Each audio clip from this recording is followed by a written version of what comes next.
Hi అందరికీ welcome to RS home. అందరూ కుశలమా? ఈరోజు అయితే వారాహి నవరాత్రుల్లోని 5వ రోజు పూజా విధానాన్ని అయితే మీతో షేర్ చేస్తున్నాను. అంతకన్నా ముందు నా ఛానల్ ఎవరైనా ఫస్ట్ టైం చూసినట్లయితే ప్లీజ్ లైక్ చేయండి, సబ్స్క్రైబ్ చేయండి, షేర్ చేయండి. ఇంకొన్ని మంచి వీడియోస్ మీతో షేర్ చేయడానికి మోటివేటివ్గా ఉంటుంది. అందుకనే సబ్స్క్రైబ్ చేయడం, లైక్ చేయడం అస్సలు మర్చిపోమాకండి. ఇంకా వీడియోలోకి అయితే వెళ్ళిపోదాం. ఇంకా పూజ అయితే ఈరోజు పంచమి, చాలా అమ్మకి ఇష్టమైన రోజు అనమాట. అందుకనే అమ్మ దగ్గర నేను పంచదీపాలను ఉంచాను ఈరోజు. అందుకు స్పెషల్ వ్లాగ్ అని చెప్పొచ్చు. ఈరోజు అమ్మకి ఎంత బాగున్నారండి. ఈరోజు అయితే కలగా ఉన్నారు. ఎంత కలగా ఉన్నారో. అమ్మకి దీపాలు అంటే చాలా ఇష్టం కదా.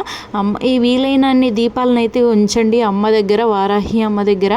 అమ్మ వరాలను ఇస్తుందండి వారాహి అమ్మ. ఈ సాయంత్రం సమయంలో మీరు ఈ దీపాలు ఉంచి చూస్తే ఎంత బాగుంటారండి. ఈరోజు అమ్మకి నాదిష్టే తగిలేటట్టుంది, అంతా బాగున్నారు. ఇంకా ఈరోజు అయితే పసుపు కొమ్మలతో చేస్తే సౌభాగ్యాన్ని ఇస్తుందండి. అందుకని చెప్పేసి పంచమి రోజున నేను 5 రకాల పూలను అయితే అమ్మకి సమర్పించాను. అదేవిధంగా 5 రకాల పళ్ళను కూడా అమ్మ దగ్గర ఉంచాను అనమాట. అమ్మకి అలా పెట్టడం మనస్తృప్తి అనిపించింది. నాకు హాయిగా ఉంది. అమ్మకి అలా పెట్టడం వల్ల నిండుగా ఉంది. అమ్మ కూడా నిండుగా అమ్మకి కూడా అన్నీ సమర్పించుకున్నాను. ఇంకా అమ్మకి తీపి దుంపలు, నేలలో పండే దుంపలు ఏమన్నా ప్రసాదంగా పెడితే చాలా ఇష్టం అండి. అవి తర్వాత మనం ప్రసాదంగా స్వీకరించవచ్చు. ఉడకబెట్టైనా పెట్టచ్చు, పచ్చివైనా పెట్టచ్చు. ఇంకా పసుపు కొమ్ములతో అయితే 12 నామాలను అయితే చదివేశాను నేను. 12 నామాలతో అమ్మకి పసుపు కొమ్ములను సమర్పించాను. దాన్ని నేను తర్వాత పసుపు తయారు చేసుకుంటాను పూజ చేసుకోవడానికి. అలాగా తర్వాత పరిమళభరితమైన గాజులతో అమ్మకి అష్టోత్తరం అయితే చదివేశానండి. ఇంకా దీపం సమర్పయామి అంటాం కదా, ఆ టైంలో దీపాలను అయితే పంచదీపాలని వెలిగించేశాను. అమ్మ దీపాల కాంతుల్లో అసలు వెలిగిపోతుందండి ఈరోజు నాకు.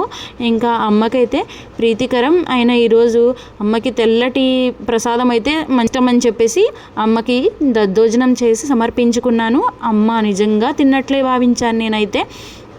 ఇంకా అమ్మకి తాంబూలాన్ని కూడా సమర్పించుకున్నాను. తాంబూలం సమర్పించి పూగి ఫలైష్య కర్పూరై నాగవల్లీదళైర్యుతం కర్పూర చూర్ణం సమాయుక్తం అని తాంబూలాన్ని సమర్పించి అమ్మకి నీరాజనం ఇచ్చేందుకు గాను పంచహారతులు, ముత్యాలతో కూడిన పంచహారతిని అయితే అమ్మకి ఇస్తున్నానండి. అమ్మ ముత్యాల హారతిని స్వీకరిస్తున్నట్లే ఉంది. అమ్మకి ఈరోజు నేను దిష్టి తీయాలి అన్నట్లుంది. అంత బాగున్నారు అమ్మవారు. నా కళ్ళకేనా, మీకు కూడా అనిపిస్తుందా నాకైతే తెలియదు.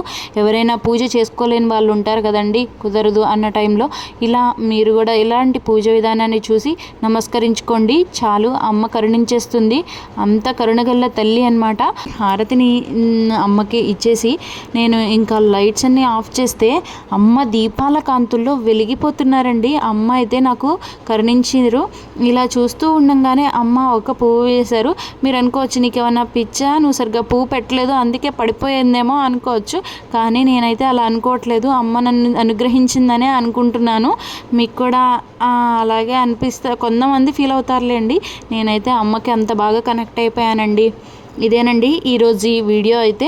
ఈ వీడియో మీకు నచ్చింది అనుకుంటున్నాను. పూజా విధానం నచ్చింది అనుకుంటున్నాను. నచ్చితే మాత్రం లైక్ చేయడం, సబ్స్క్రైబ్ చేయడం, షేర్ చేయడం మర్చిపోమాకండి. అమ్మ అనుగ్రహం అందరిపైన ఉండాలని కోరుకుంటూ మళ్ళీ రేపటి పూజ 6వ రోజు పూజా విధానంతో మళ్ళీ మీ ముందుంటాను. రేపటి పూజా విధానాన్ని కూడా మిస్ అవ్వకుండా చూడండి. ఇలా 9 రోజులు పూజా విధానాన్ని అయితే షేర్ చేస్తాను.